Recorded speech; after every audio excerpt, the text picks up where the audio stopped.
भारत के कई हिस्सों पर मॉनसून कमजोर बना हुआ है तो कुछ हिस्सों पर मॉनसून कहर बनकर बरस रहा है, जिसमें मध्य और पश्चिमी भारत के क्षेत्र शामिल हैं।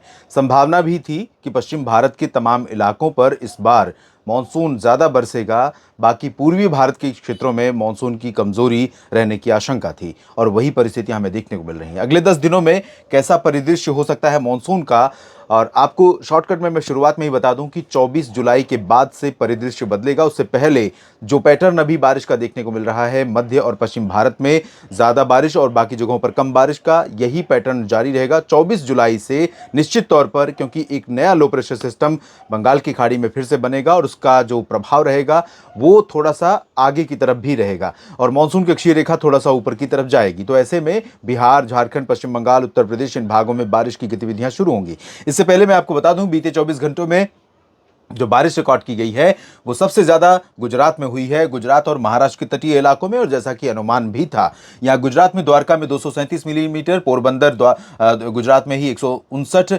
माथेरन महाराष्ट्र में 132, नलिया गुजरात के कच्छ क्षेत्र में 120 और सौराष्ट्र और कच्छ से जुड़े हुए क्षेत्र में, और सोलापुर में यहाँ पर 115 मिलीमीटर की भारी बारिश हुई है। ब्रह्मपुरी में 99, महाबलेश्वर में 96, मेढक में 96, ओखा में 85 मिलीमीटर, तेजपुर में 82, गोवा पणजिम में यहाँ 76 मिलीमीटर वर्षा रिकॉर्ड की गई है। रत्नागिरी में 75, अलीबाग में 71, होनावर में 67, इंदौर में 67, 65 मिलीमीटर, बिलासपुर में, हैदराबाद में 65 मिलीमीटर। लंबे समय के बाद तेलंगाना में अच्छी बारिश हो रही है और तेलंगाना के जो उत्तरी इलाके हैं, खासतौर पर हैदराबाद के ऊपर ऊपर के हिस्से, इन सभी भागों में कई जगहों पर बहुत व्यापक वर्षा रिकॉर्ड की जा रही है। और यहां पर जो बारिश हो रही है, साथ ही साथ महाराष्ट्र के क्षेत्रों में जो बारिश हो रही है, उसके चलते आंध्र प्रदेश के तमाम इलाकों में जो नदियां आती हैं, नाले आते हैं, उनमें पानी बढ़ गया है। चिंताएं लोगों की बढ़ रही हैं। बेलगाम में 64, लॉन्ग आइलैंड अंडमान और निकोबार द्वीप समूह में 59, कारवार कर्नाटक में 58 मिलीमीटर, दुर्ग छत्तीसगढ़ में 57, गुवाहाटी असम में 54, हनमकोंडा में 53 और मोरमुगांव में 53 मिलीमीटर, महुआ में 52, रामागुंडम में 50 मिलीमीटर, गुलबर्ग कर्नाटक में 49, ठाणे में 46 मिलीमीटर, बेलगाम में 45 मिलीमीटर, धर्मशाला यानी हिमाचल प्रदेश में 43 मिलीमीटर, मांडला मध्य प्रदेश 38, नांदेड़ 37, उज्जैन 37, लिंगपुई 34 और 34 मिलीमीटर, राजकोट में, धारवाड़ में 32 मिलीमीटर बारिश रिकॉर्ड की गई है। इसके साथ साथ खम्मम और वेरावल में भी 32 मिलीमीटर रहा है बारिश का आंकड़ा। बीदर में 31 और मनाली में भी 31 मिलीमीटर बारिश रिकॉर्ड की गई है। अंगुल में 29 और मुंबई के सांताक्रूज में भी 29 मिलीमीटर बारिश हुई है, यानी मुंबई में थोड़ा बारिश में कमी आई है। और भवानीपटना में 27, होशंगाबाद में 27, रंगिया में 27, खरगोन में 26, 25 मिलीमीटर बारिश रिकॉर्ड की गई है। बीकानेर और कोल्हापुर में, धार और जगदलपुर में 24 मिलीमीटर रहा है बारिश का आंकड़ा। तो ये स्थिति अब तक रही है। और अगले 3 दिन की संभावना की बात मैं करूं अगर, तो 3 दिनों के दौरान, या 3 दिन इसलिए क्योंकि आज 21 है, 21, 22, 23 जुलाई को कैसा रहेगा इसकी स्थिति देखें तो 21, 22, 23 में ज़्यादा बारिश यहीं पर होने की संभावना दिख रही है। और साथ ही साथ कोंकण गोवा में कई जगहों पर, कर्नाटक के तटों तक और गोवा के तमाम इलाकों तक बहुत भारी बारिश होगी। और इधर पर्वतीय क्षेत्रों में जम्मू कश्मीर, उत्तराखंड, हिमाचल प्रदेश में कई जगहों पर होगी।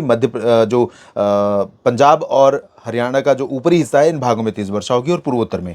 बाकी गंगा का मैदानी बेल्ट, यहां पर मानसून की बेरुखी बनी रहेगी। लेकिन अगर इसको हम 10 दिनों के लिए देखें तो 24 जुलाई के बाद जो सिचुएशन बदल रही है उसमें थोड़ा सा पैटर्न, लेकिन एक चीज़ यहाँ पर मैं देखूंगा कि जो बारिश का पैटर्न इससे पहले उत्तर प्रदेश पर पश्चिमी भागों में रहा, पश्चिमी या पूर्वी भागों में वही पैटर्न रहेगा। रिसेंटली आपने देखा था कि जुलाई में पश्चिमी उत्तर प्रदेश में और दिल्ली तक, पूर्वी हरियाणा तक, इन भागों में बहुत ज़्यादा बारिश हो रही थी। तो इसी तरह की बारिश अभी संभावित है।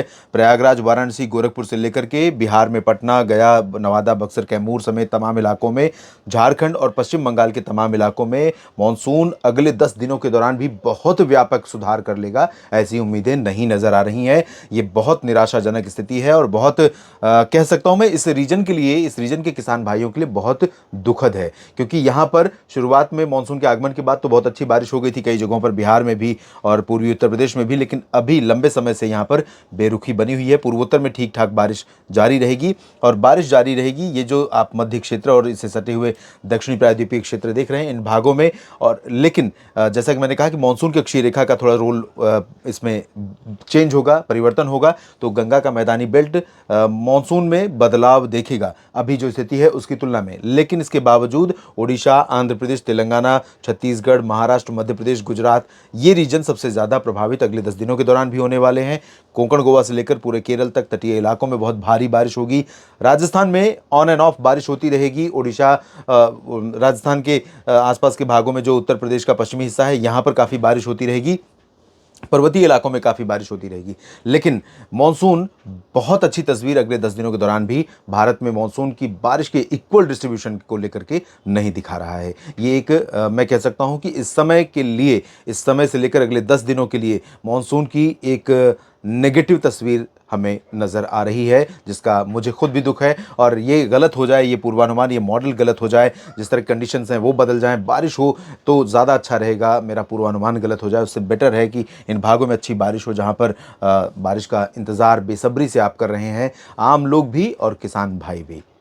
ये वीडियो देखने के लिए आपका शुक्रिया। लगातार बने रहिए, अपडेट करता रहूँगा आपको तमाम जो बदलाव होंगे मौसम के, इस प्लेटफॉर्म पर भी, साथ ही साथ मौसम तक चैनल पर। लेकिन रेगुलर जो वीडियो वेदर को होंगे वो आपको वहीं पर देखने को मिलेंगे। इस वीडियो में फिलहाल इतना ही। धन्यवाद।